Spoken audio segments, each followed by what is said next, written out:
The night pressed down on the city like a heavy curtain.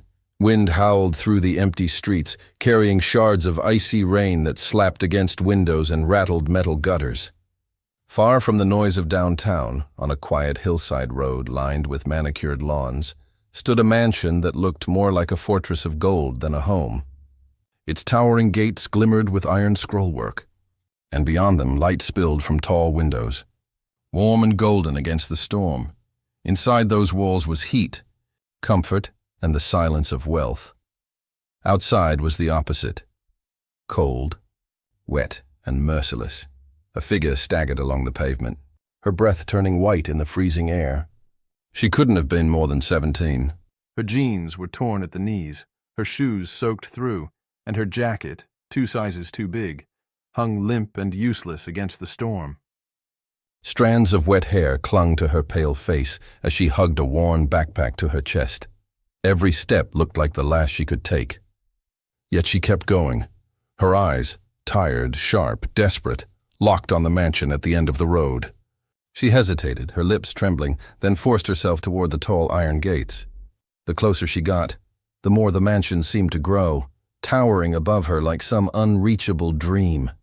She stopped in front of the gate, heart hammering. It was madness. Who was she to even be here?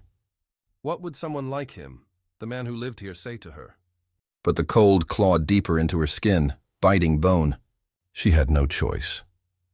Clutching the straps of her backpack, she pressed her lips together and whispered, as if to convince herself, just for tonight. Just the garage. Lightning flashed, illuminating her small frame against the backdrop of wealth and power. Then she raised a trembling fist and knocked on the iron gate.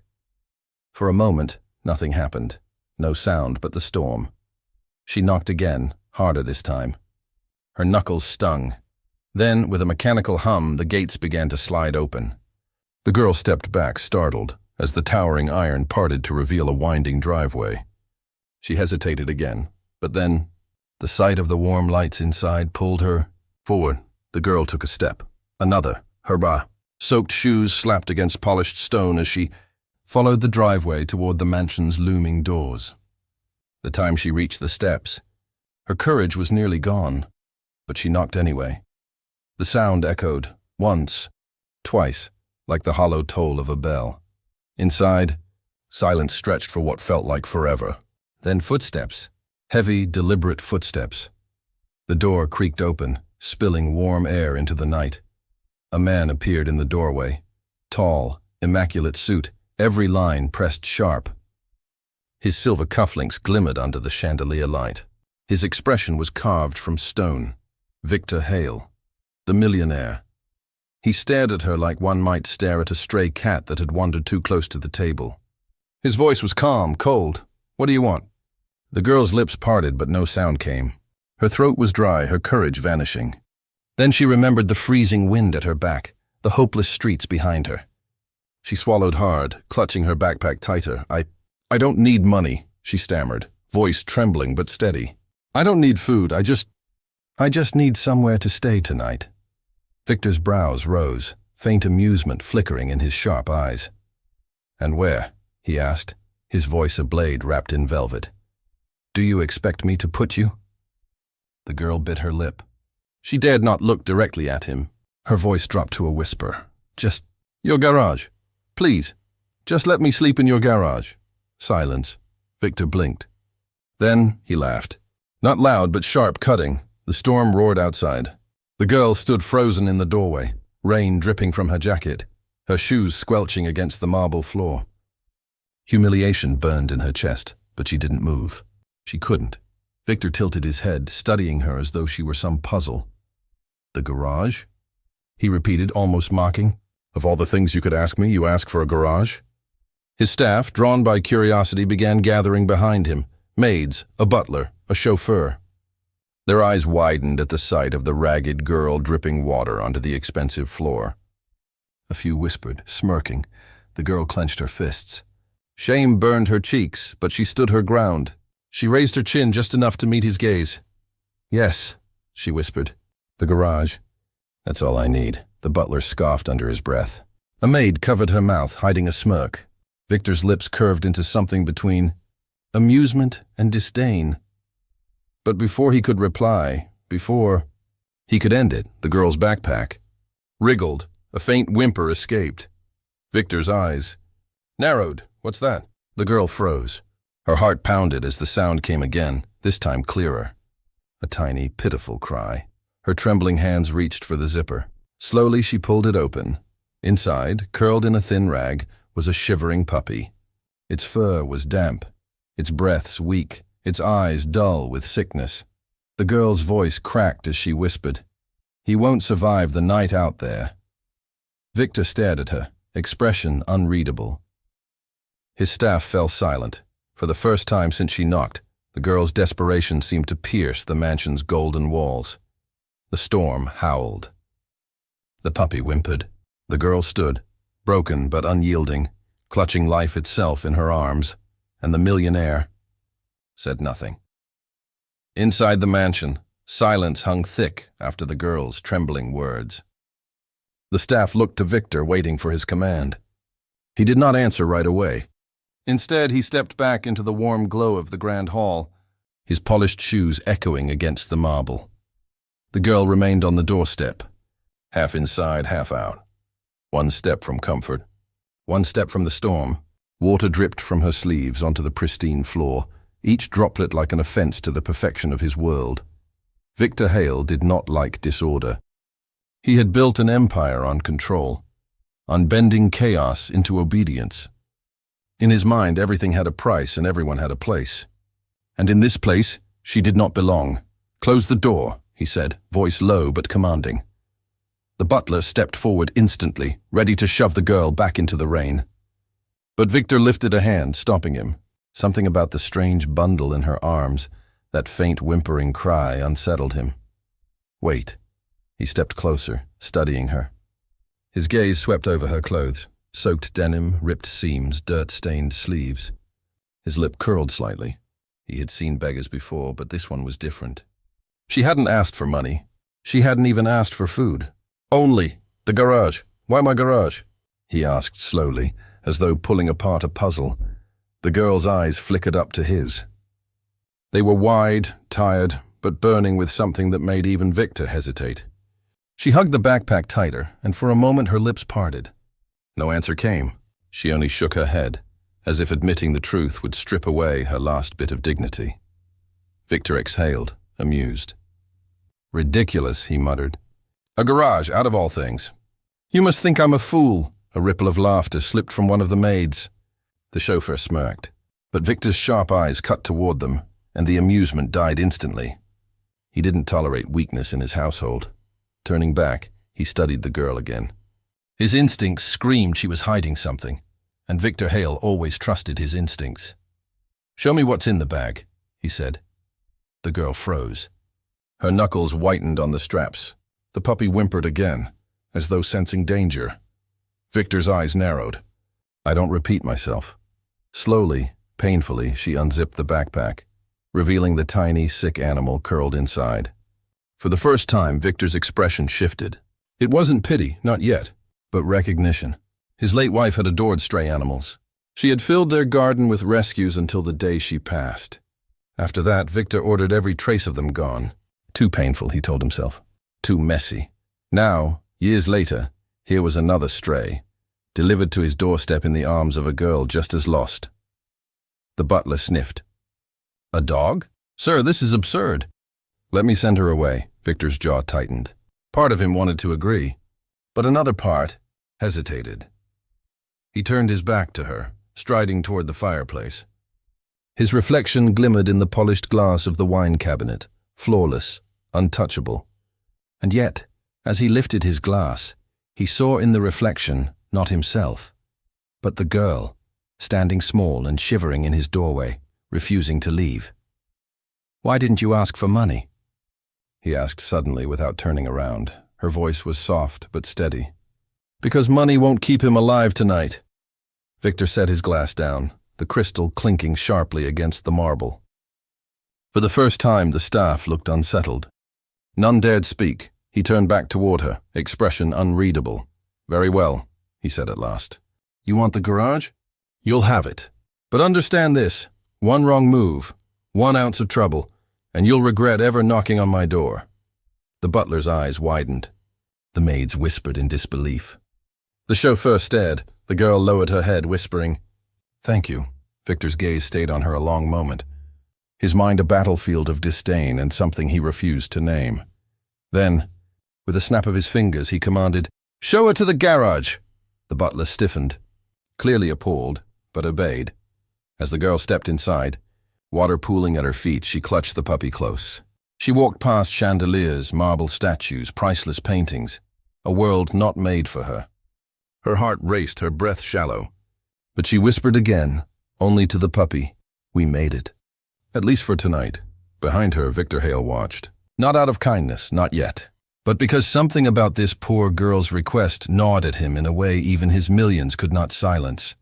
And he hated that. The garage of Victor Hale's mansion was larger than most people's homes. Rows of gleaming cars rested under bright white lights.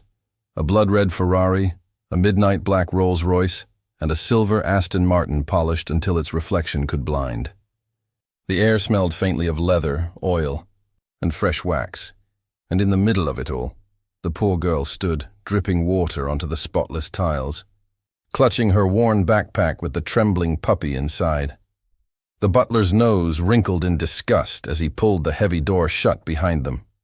"Stay here," he muttered coldly, "and don't touch anything. These cars are worth more than your life." The girl swallowed hard, eyes dropping to the floor. She lowered herself carefully, sitting against a wall far from the luxury vehicles, her knees tucked to her chest. The puppy whimpered, and she hushed it, stroking its damp fur gently. The butler lingered, arms crossed. He didn't hide his disdain. "You should know, young lady, Mr. Hale doesn't tolerate beggars. You've embarrassed yourself enough for one night." The girl said nothing. She only pulled her thin jacket tighter and whispered to the puppy, "We'll be all right. Just stay with me." The butler sneered at her silence before finally leaving, his shoes clicking sharply as the door shut behind him.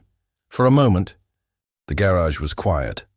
Only the hum of distant electricity, the patter of rain on the roof, and the girl's soft breaths. She tried to make herself comfortable, spreading her thin jacket over the puppy like a blanket. Her stomach growled, but she ignored it. Hunger was nothing new. The important thing was that the little creature in her arms was safe from the storm.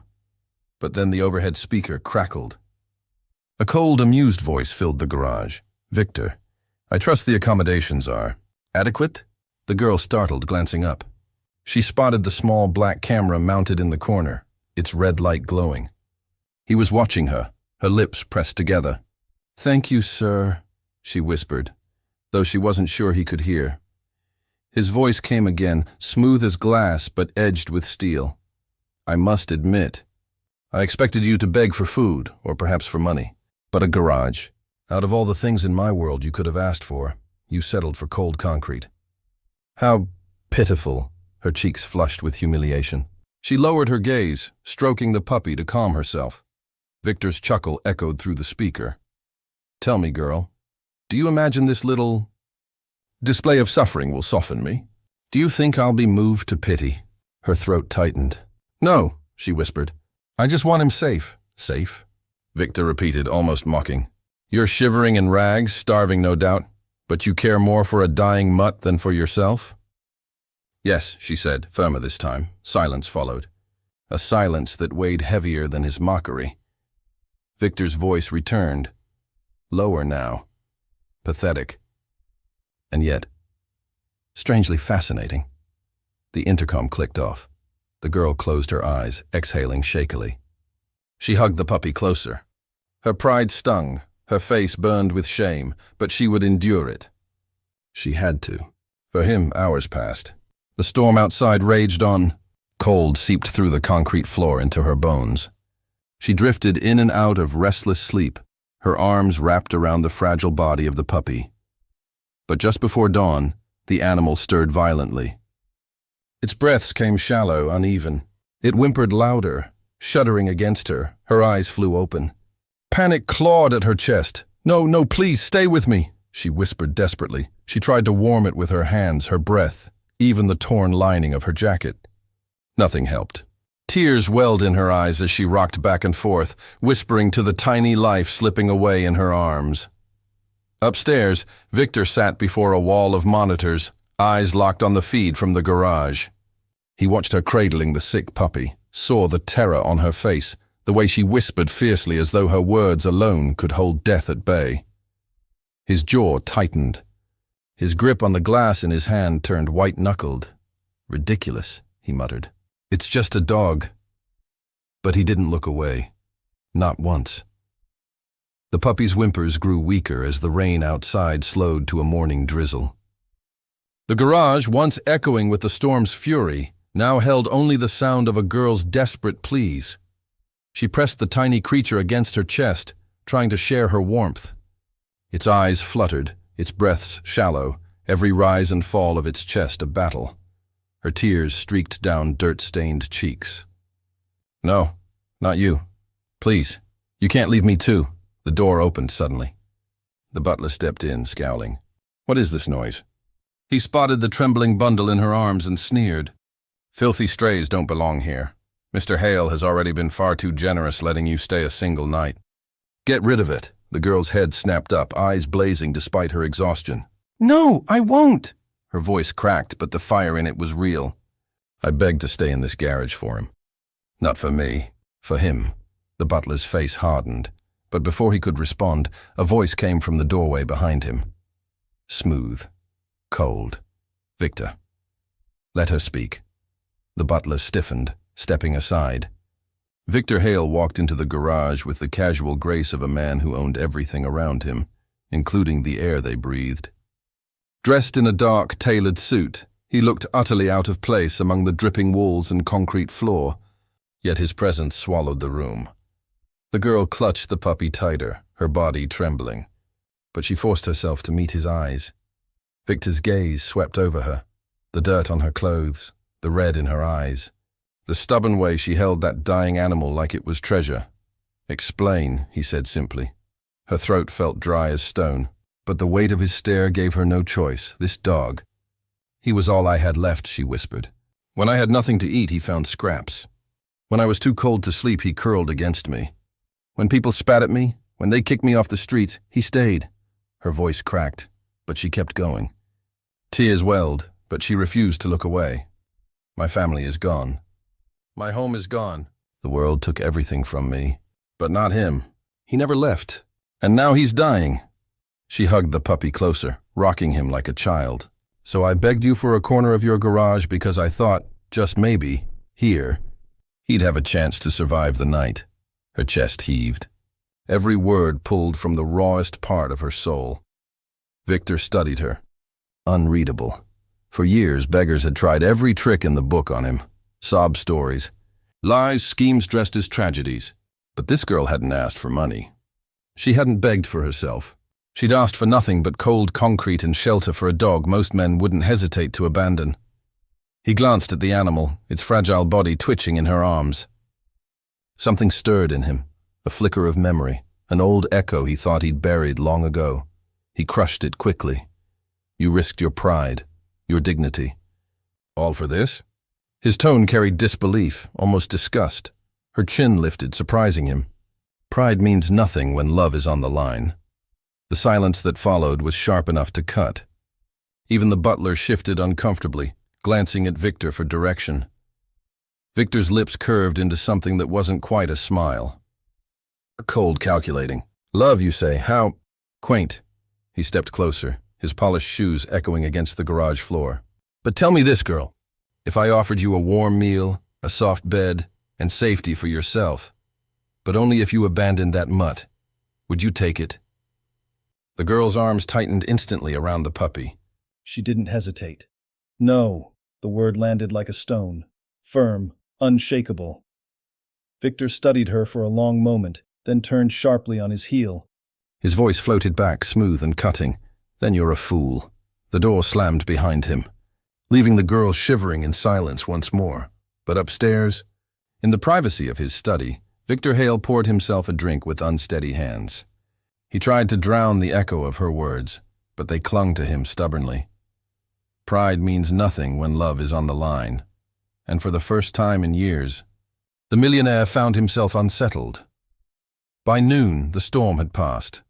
The mansion's long windows gleamed with sunlight, and the gravel driveway shimmered with the leftover rain. The world outside was calm again, but inside, tension was coiled like a spring. Victor Hale sat at the head of his sprawling glass dining table. His inner circle, investors, friends, rivals in designer suits, filled the seats on either side. Laughter echoed, crystal glasses clinked, and plates of delicate food were carried in by staff. It was a display of wealth, of power, of untouchable luxury.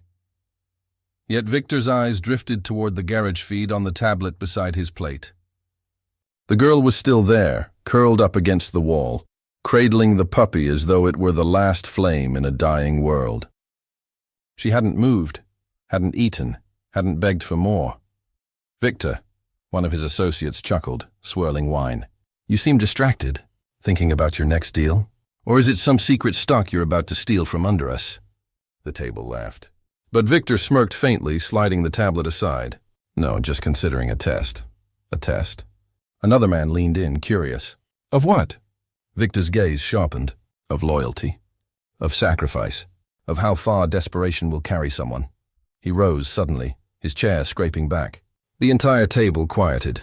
Everyone knew Victor Hale rarely spoke without purpose. When he did, it was usually a show. Come, he said smoothly. I want to show you all something far more entertaining than dessert. Minutes later, the girl startled as the garage door opened. Bright daylight poured in, blinding after the dim hours of storm. The butler's voice cut through. On your feet. Mr. Hale wishes to see you. She hesitated, clutching the weakening puppy tighter, but the butler's glare left no room for refusal.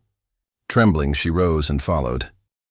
The path led her into the heart of Victor's mansion, gleaming marble floors, glittering chandeliers, walls lined with paintings worth more than she could ever imagine. Her worn shoes squeaked on polished stone, leaving faint traces of dirt that made servants grimace. At last, they entered the grand dining hall. All eyes turned to her instantly. Expensive suits, jeweled watches, lips curled in amusement. She felt her chest tighten, her grip on the puppy the only thing steadying her. And at the head of the table sat Victor, his face unreadable. Gentlemen, ladies, he said, his voice carrying. This is the girl I mentioned. A ripple of laughter swept the table.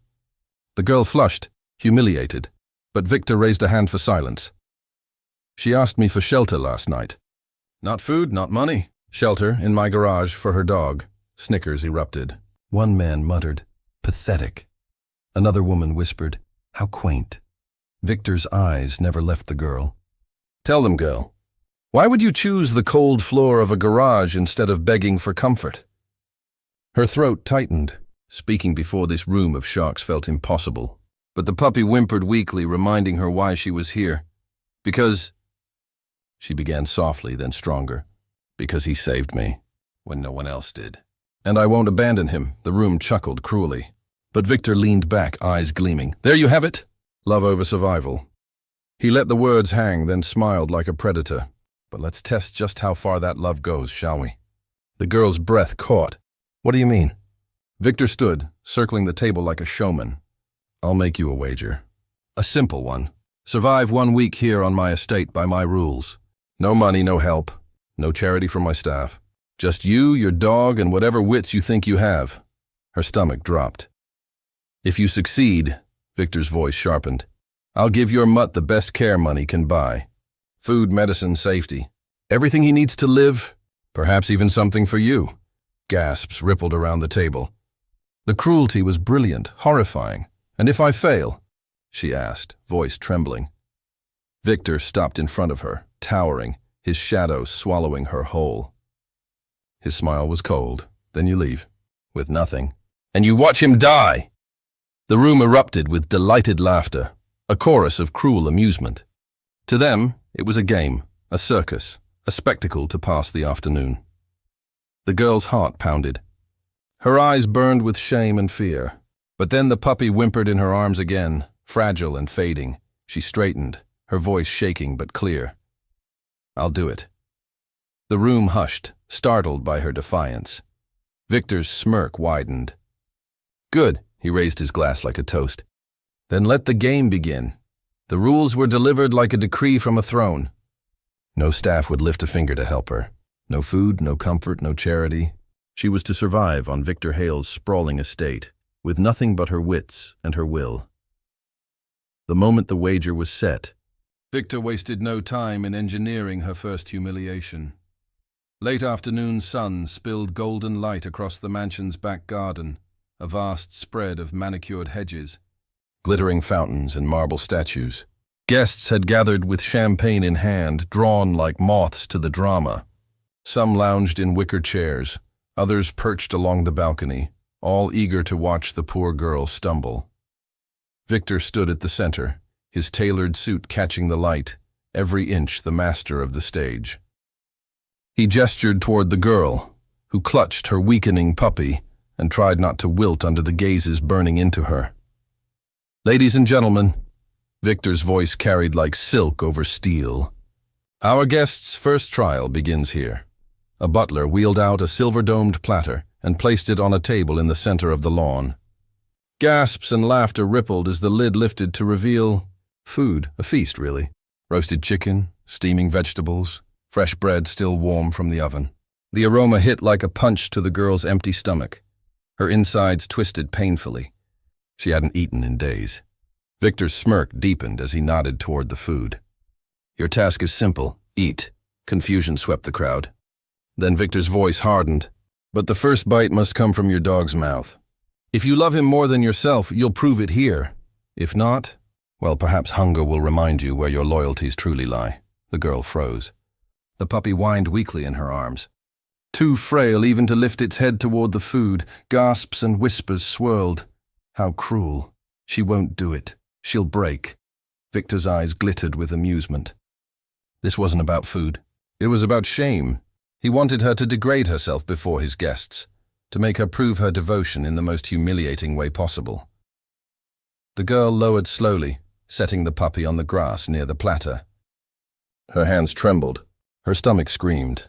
Every part of her wanted to tear into the bread, to taste something other than emptiness. But she didn't.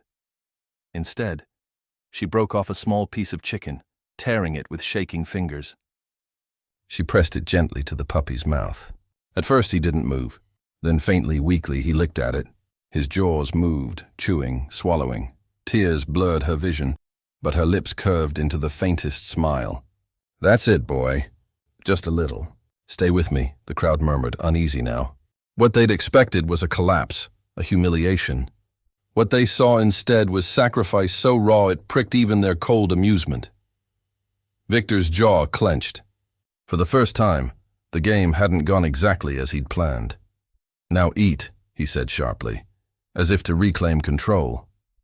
The girl shook her head. "Not until he's finished," gasps again. Even the butler faltered. She tore another piece, feeding it to the puppy, whispering encouragement. Only when he had eaten enough to still his trembling did she finally take a bite herself. Tiny. Controlled, her eyes closed as if savoring not the food, but the victory of keeping her word. Silence stretched across the garden. For a moment, the usual laughter was absent. Victor broke it with a slow clap. Well played. His smile was thin, sharp. "But don't think this proves anything." This was only the beginning. The guests erupted again, half in applause, half in cruel laughter. But beneath the noise, something dangerous stirred in Victor Hale's chest. Not amusement, not pity. Something else, and he hated it. The sun had set again by the time Victor Hale summoned her back to the grand hall. His guests gathered, hungry for the conclusion to the cruel wager. Some whispered wages of their own. "She'll quit. She'll collapse. She'll beg." The girl entered, exhausted, her body trembling from hunger, cold, and strain. But the puppy was still in her arms, weak but alive. That was all that mattered to her. Victor rose slowly from his seat, eyes cold, his presence commanding silence. "You've survived my game," he said. "Barely. But survival isn't the same as victory. Before we decide your fate, I have one last question." The room leaned in, the moment they'd been waiting for. Victor's gaze cut into her. "Why him? Why risk humiliation, starvation, even death for a worthless animal when you could have saved yourself? The girl's arms tightened around the puppy. Her voice trembled, but her words were clear. Because he never left me. Everyone else did. The world turned its back. But he stayed. I'd rather die keeping that promise than live betraying it. Gasps swept the room. Even Victor's guests, so eager for spectacle, were shaken. The strength in her voice was undeniable. For a long moment, Victor said nothing. His face was unreadable, his eyes locked on hers. Then slowly, he exhaled. "You're a fool," he said quietly. He raised his hand. The butler stepped forward, holding a velvet box. Victor opened it with a flick. Inside lay a key card, the keys to a guest house on my estate. "It's yours." "Food, warmth, safety, for you and your dog, permanently." The room erupted in disbelief. His guests leaned forward, stunned. A millionaire giving something away? Impossible. The girl blinked, tears welling. I don't understand." Victor's jaw tightened. His words were clipped but heavy. "You've already answered, girl. Pride means nothing when love is on the line." He turned sharply, dismissing the room. His guests were left whispering in shock. The girl clutched the puppy, tears streaming. Overwhelmed not by the gift, but by the fact that she had held on, and it had mattered, and for the first time in years. Victor Hale walked away from his own game unsettled. Not because she had lost, but because somehow, impossibly, she had won.